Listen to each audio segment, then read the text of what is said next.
सप्तऋषी असते महात्मा फुलेंचा सर्वात त्या या विचाराची सुरुवात केलेली आहे. हा खंड बदलतो, विचारधारा बदलते, तिथे काही मूल्य तत्व आहे ती तत्वज्ञानी लोक धरलेले आहेत.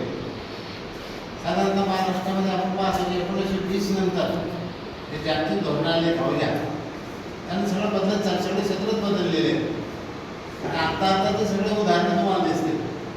ते कोणती विचारसरणीने, कोणती भूमिका नाही, कोणती निष्ठा नाही.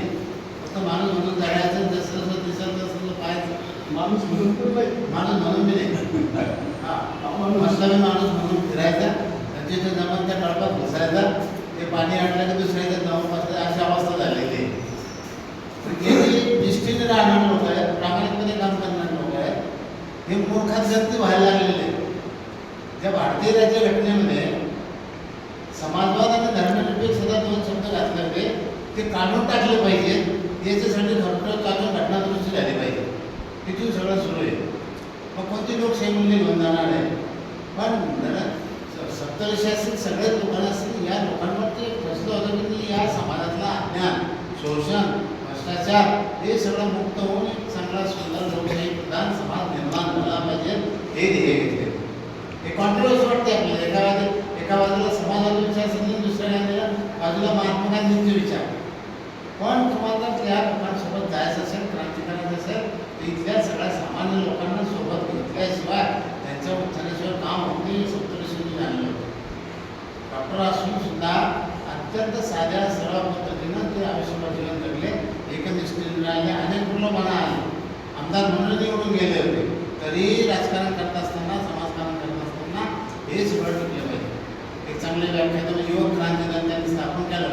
त्याचवेळेला तिकडे आम्ही स्टुडंट फेडरेशन ऑफ इंडिया या संघटनेत काम करत होतो, मार्क्सवादी कम्युनिस्ट पक्ष आणि समाजवादी विचार समिती. तर त्यांचे व्याख्यानं ऐकली, भाषणं ऐकले, लेख लिहिले. सत्याग्रही मासिक होते, त्यांचे ते अनेक लेख लिहिले.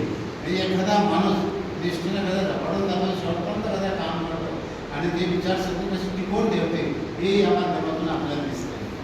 म्हणून असे माणसं गेल्यानंतर त्यांचे श्रद्धांजलीचे कार्यक्रम आपण घेतले पाहिजे. किमान आपली पुनर्जळणी होते. ज्या माणसांनी एवढं आयुष्य घालवलं त्यांनाही बरं वाटतं की नाही, किमान मी गेल्यानंतर तरी हा मग आमच्या सांगितलं कुणाला काही कार्यक्रम घेतला पाहिजे आणि चांगली गोष्टी घेतल्या पाहिजे. कारण ज्याने आयुष्य घालवलं तेवढं पुण्यात राहणारे माणसं काही कोणाची घेणं देणं नाही. तरी इथला तरुण, इथला युवक हा ही विचारसाठी घेतली पाहिजे. काय घेतलं पाहिजे हे सांगायला कोणी दिलं पाहिजे. आणि म्हणजे सांगितलं अनेक तरुणांना त्यांनी मार्गदर्शन केलं, त्यांच्या मनामध्ये हे सगळे विचार म्हणजे रुजवले. अनेक कार्यकर्ते उभे केलेले. ही काही गोष्टी कुमार सप्तऋषींनी सुरुवात केलं. एक मोठी चळवळ जशी नरेंद्र दाभोळकरांनी उभी केली पुण्यात, तशी यांनी उभी केलेली आहे. असा माणूस जाणं आपण म्हणतो, माणसं जातात विचार काय म्हणतो नाही, पण एक माणूस घराला अनेक वर्ष लागतात. गेल्यानंतर ते कार्य पुन्हा उठून उभं करणं हे सुद्धा मोठी गोष्ट असते. पण त्याने ते निष्ठेने केलं, शेवटपर्यंत एक निष्ठा केलं. वयाच्या 44व्या वर्षी त्यांनी तिथे आपला त्यांची मालवली प्रगती परिवाराच्या वतीने, आपल्या सर्वांच्या वतीनं त्यांच्या या कार्याला आणि एकूणच त्यांच्या सगळ्याला विनम्र अशी श्रद्धांजली